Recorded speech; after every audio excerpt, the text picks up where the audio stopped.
Okay, I'm doing a video on student athletes. Last video didn't come out very well, so I'll try to be quick and brief as much as I can.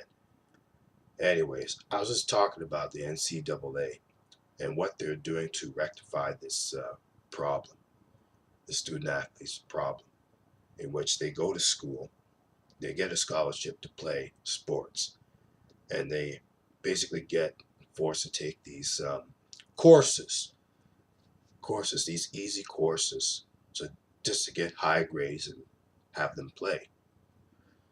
But a lot of these students they can't read beyond like say a third or fourth grade reading level, and that's a problem because how are they going to perform in the workplace when their playing days are over? And at some point it does end. They try to play so they can try to get into the NFL or NBA or in some cases Major League Baseball and NHL hockey. And it's very tough to get into these fields. A lot of times they don't make the pros. So what are they left to do? I mean, they probably cannot read and cannot do any mathematics. So their employment prospects aren't good because all they've been wired or programmed to do is to just throw a ball, like play basketball or play baseball or even hockey or play basketball, football. So, what are their prospects? What are their employment prospects?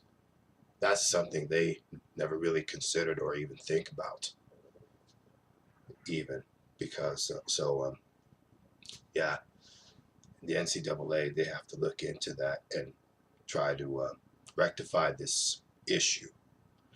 But I don't think they're really doing it because most of the people that join the NFL and NBA, they're African Americans and they're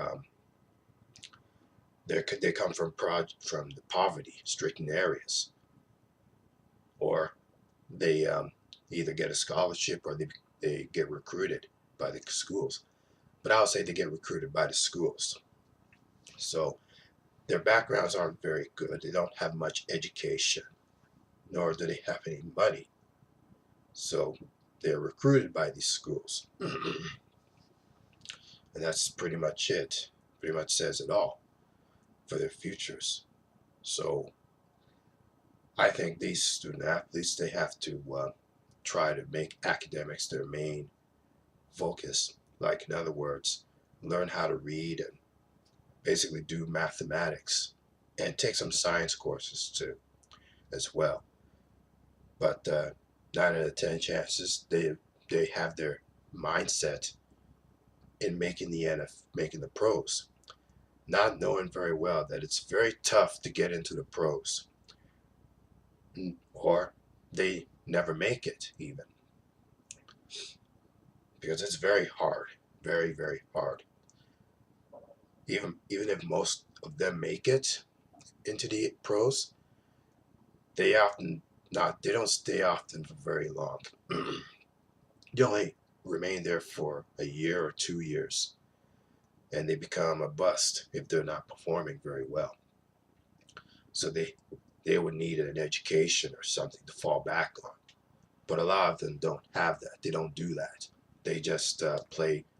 They just have the main goal of making the pros, and the courses they take, it's not very good either because they're easy courses. Doesn't really prepare them for. Doesn't really give them any extra job skills or give them any prospects for employment for that matter. So that's a sad state in itself. And they also blow all their money. See, they never really get taught about financing and money management in the schools. They just go there to play, and that's it. Student athletes. It's a long video, but I had to get that off my chest. That's all for now.